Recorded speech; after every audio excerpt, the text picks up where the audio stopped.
খবরদার, ইঁদুরের কাছে দাঁত চাওয়া যাবে না। নাকি চাইবেন?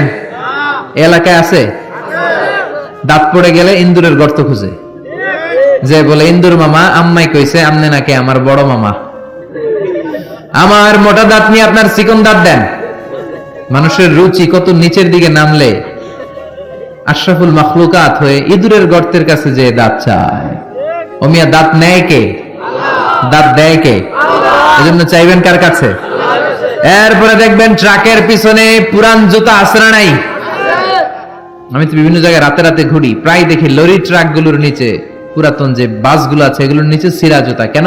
বাসাল্লাহ বলে হুজুর বদ নজর থেকে বাঁচার জন্য, হুজুর মুখ লাগে মুখ লাগে। তো কি হয়েছে? পুরান জুতা ঝুলাইলাম, যেটা মুখ লাগাইছে ওর গালে যায় আমার ছিঁড়া জুতা যায় পড়ছে।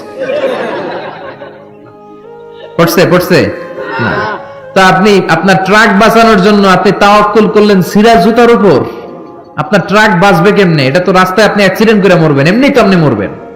ঠিক কি না? তাওয়াক্কুল হবে একজনের উপর, তিনি কে? তারপর অনেক ড্রাইভাররা মাজার দেখলে গাড়ি স্লো করে, আছে না নাই?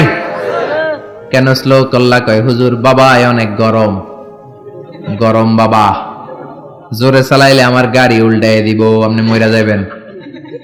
তো মাজারে যে শুয়ে থাকে সে যদি গাড়ি উল্টায় দেয়, সে যদি দুর্ঘটনার কারণ হয়, সে যদি মানুষ মারে, ওটা কি বাবা নাকি ডাকাত? ওটা কি বাবা না সন্ত্রাস? এজন্য এগুলোতে বিশ্বাস করা যাবে না।